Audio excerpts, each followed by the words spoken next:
ꯑꯅꯤꯇꯥꯅ ꯃꯌꯥꯝꯕꯨ ꯇꯔꯥꯝꯅ ꯑꯣꯛꯆꯔꯤ ꯃꯌꯥꯝ ꯄꯨꯝꯅꯃꯛ ꯏꯆꯤꯟ ꯏꯅꯥꯎ ꯄꯨꯝꯅꯃꯛ ꯃꯌꯥꯝ ꯃꯔꯤ ꯂꯣꯏ ꯍꯥꯏꯔꯦꯀꯣ ꯏꯆꯤꯟ ꯏꯅꯥꯎ ꯄꯨꯝꯅꯃꯛ ꯑꯩꯅ ꯏꯈꯣꯡꯅ ꯈꯣꯏꯔꯝꯖꯔꯤ ꯑꯗꯨ ꯃꯌꯥꯝ ꯄꯨꯝꯅꯃꯛꯅ ꯑꯩꯒꯤ ꯚꯤꯗꯤꯑꯣ ꯌꯦꯡꯕꯤ ꯄꯨꯝꯅꯃꯛ ꯑꯩ ꯍꯟꯅ ꯍꯟꯅ ꯊꯥꯒꯠꯆꯔꯤ ꯉꯁꯤꯗꯤ ꯑꯩ ꯃꯅꯤꯄꯨꯔ ꯅꯨꯄꯤ ꯑꯃ ꯂꯝꯃꯅꯤ ꯑꯩ ꯃꯌꯥꯝꯅ ꯍꯥꯏꯔꯛꯄꯅꯤꯀꯣ ꯁꯤꯡꯖꯨꯒ ꯕꯤꯟꯗꯤꯒ ꯑꯝꯇꯪ ꯇꯧꯕꯤꯔꯛꯀꯅꯣꯅ ꯉꯁꯤꯗꯤ ꯁꯤꯡꯖꯨꯁꯨ ꯅꯝꯖꯗꯔꯦ ꯕꯤꯟꯗꯤꯗꯤ ꯑꯃꯨꯛꯀ ꯅꯝꯖꯔꯦꯀꯣ ꯑꯗꯩ ꯆꯟꯗꯣꯟꯒ ꯊꯤꯡꯖꯜꯂꯦ ꯑꯗꯨ ꯑꯩ ꯃꯌꯥꯝꯒꯤꯁꯨ ꯑꯄꯥꯝꯕ ꯈꯔ ꯇꯧꯖꯔꯒꯦꯀꯣ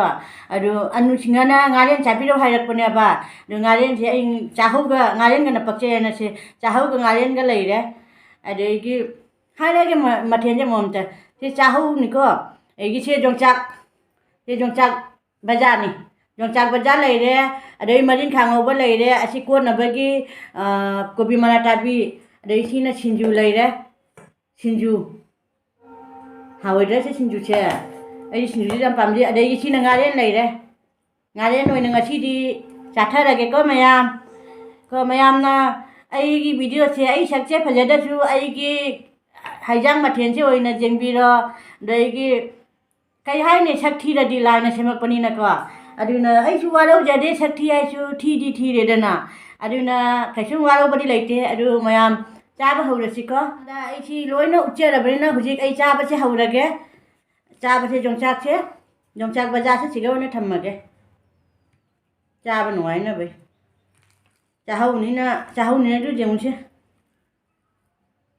ꯉꯥꯔꯦꯟꯒ ꯆꯥꯍꯧꯒ ꯉꯥ ꯃꯇꯨꯝꯁꯦ ꯃꯤꯔꯒꯥ ꯑꯣꯏꯅ ꯑꯣꯏꯔꯦ ꯑꯩꯅ ꯔꯧꯗꯣ ꯃꯑꯣꯡ ꯆꯥꯕ ꯌꯣꯜꯍꯧꯗꯔꯦ ꯉꯁꯤꯗꯤ ꯉꯥꯔꯦꯟ ꯑꯣꯏꯅ ꯆꯥꯊꯔꯒꯦ ꯇꯤꯟꯒ ꯇꯥꯔꯦꯅ ꯆꯥꯅꯤꯡꯕꯅ ꯑꯍꯥꯟꯕ ꯆꯥꯛꯈꯣꯝꯁꯤꯗꯤ ꯉꯥꯔꯦꯟꯁꯤꯒ ꯁꯤꯡꯖꯨꯁꯤꯒ ꯑꯣꯏꯅ ꯃꯌꯥꯝꯗ ꯏꯟꯖꯔꯛꯑꯒꯦꯀꯣ ꯃꯌꯥꯝ ꯆꯥꯍꯧꯅꯤꯀꯣ ꯆꯥꯍꯧ ꯑꯄꯥꯝꯕ ꯃꯤꯗꯤ ꯌꯥꯝ ꯍꯔꯥꯎꯗꯣꯏꯅꯤꯁꯦ ꯁꯦ ꯃꯌꯥꯝ ꯆꯥꯛꯈꯣꯝ ꯆꯥꯎꯅ ꯇꯩꯅ ꯏꯟꯖꯔꯛꯑꯒꯦ ꯃꯌꯥꯝ ꯆꯥꯕ ꯍꯧꯔꯒꯦ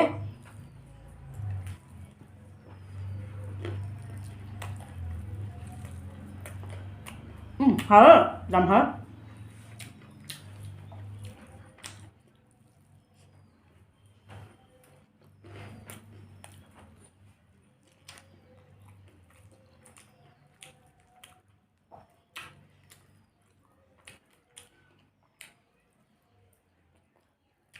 ꯁꯤꯅ ꯃꯔꯤꯟꯈꯥ ꯉꯧꯕꯅꯦꯕ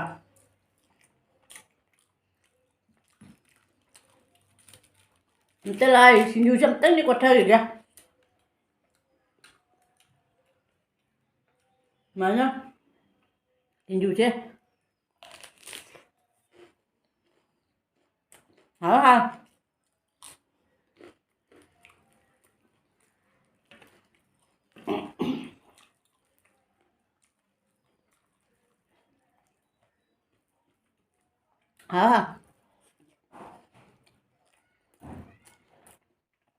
ꯁꯤꯅ ꯌꯣꯡꯆꯥꯛ ꯕꯖꯥꯔꯅꯦꯕ ꯌꯥꯝ ꯍꯥꯎꯕꯅꯤ ꯌꯣꯡꯆꯥꯛꯁꯦ ꯊꯣꯠꯂꯒ ꯆꯥꯔꯪꯒ ꯊꯨꯝꯒ ꯖꯤꯔꯥꯒ ꯇꯣꯠꯁꯜꯂꯒꯅꯦ ꯊꯥꯎꯗ ꯀꯨꯏ ꯆꯪꯗꯕꯅꯤ ꯌꯥꯝ ꯍꯥꯎꯕꯅꯤ ꯉꯥꯗꯨꯅ ꯍꯥꯎꯋꯤ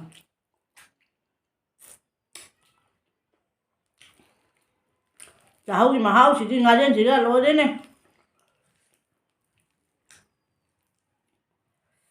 ꯌꯥꯝ ꯍꯥꯎꯋꯦ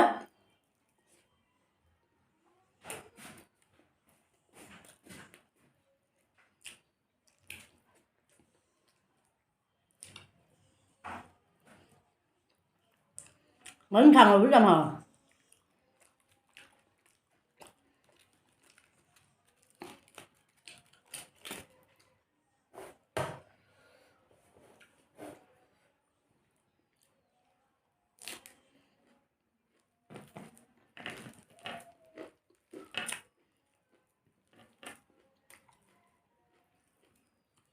ꯑꯩ ꯚꯤꯗꯤꯑꯣꯁꯦ ꯅꯣꯝꯃꯤꯁꯦ ꯇꯥꯏꯄꯣꯠꯁꯤꯅꯅꯦꯕ ꯇꯦꯕꯜ ꯃꯊꯛꯇ ꯊꯝꯕꯗꯨꯒꯅꯦ ꯑꯩꯅ ꯁꯨꯃꯥꯏꯅ ꯀꯩꯅꯣ ꯇꯧꯔꯦ ꯅꯣꯝꯃꯤꯕ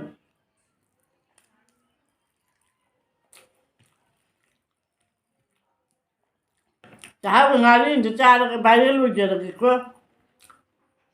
ꯑꯩ ꯚꯤꯗꯤꯑꯣꯁꯦ ꯅꯨꯡꯉꯥꯏꯇ ꯃꯥꯜꯂꯦ ꯃꯌꯥꯝꯅ ꯌꯦꯡꯕꯤꯗ꯭ꯔ ꯃꯥꯜꯂꯦ ꯑꯌꯦꯡꯕ ꯄꯨꯝꯅꯃꯛꯇꯤ ꯑꯩꯅ ꯊꯥꯒꯠꯆꯔꯤ ꯌꯦꯡꯗꯕꯗꯤ ꯊꯥꯒꯠꯆꯔꯤ ꯀꯩꯗꯧꯅꯤ ꯚꯥꯏꯔꯦꯜꯁꯦ ꯑꯣꯏꯔꯒꯦ ꯉꯁꯤꯗꯤ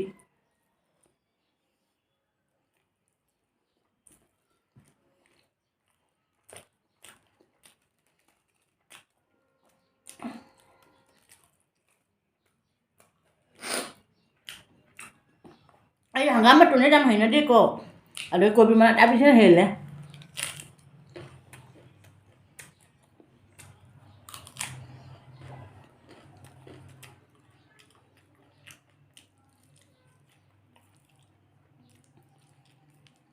tahu sih nak siapa mayam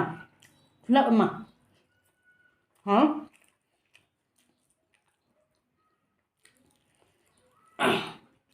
anu na hay pagi ay tahu ngaring ng cha phang je de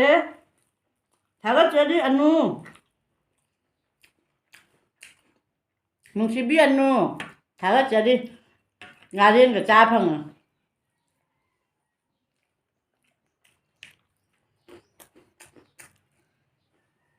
chắc thế phải rất tha cả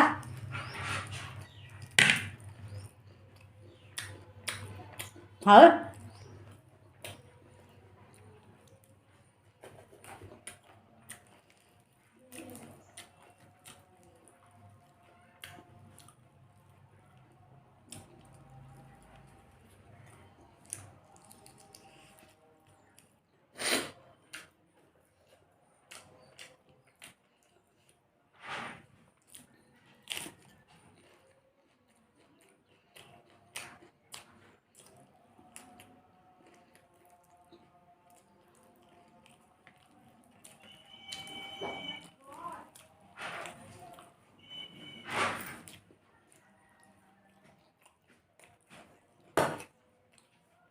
ngoài đấy người ta không có làm bật làm hỏi nữa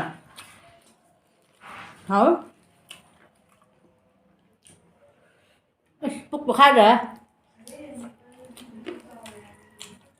dùng ra khi nào dùng ra bây giờ xin mắc bậc hai rồi cơ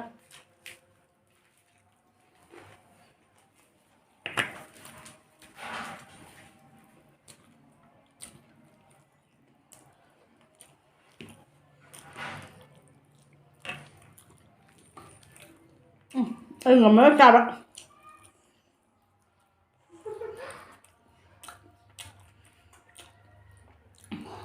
cháu em này thôi cha của cha cái đập cha hậu nữa ấy bấm người ha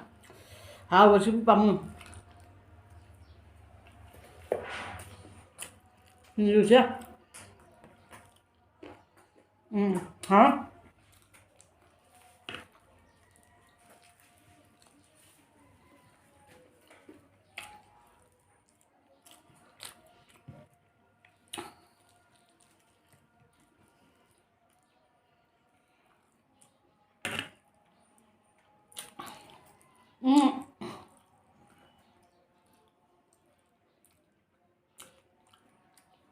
mừng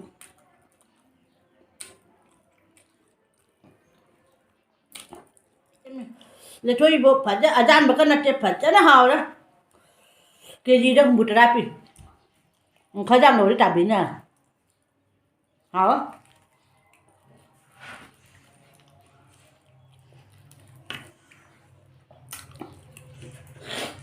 ngâm đây này cha hậu nó le thôi ôi mà bấm rồi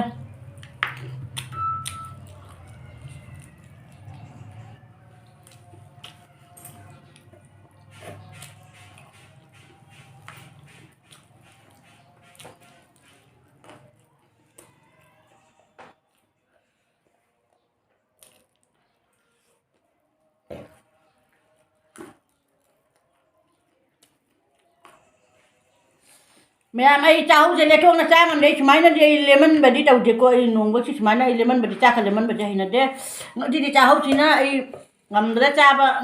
ngã trong một lem mẹ đấy xin chú lem này cháu thì lấy thuốc bác sĩ nó đi chum này cha có đi cha cái mẹ am này video dừng video pun mai han thắc cái gì rồi ai video thế đúng như video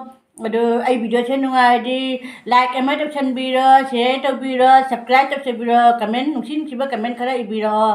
rồi ai video thế ngasi di siga tham mage rồi mathang da anu hau bam cha la lage ngasi gidi bye bye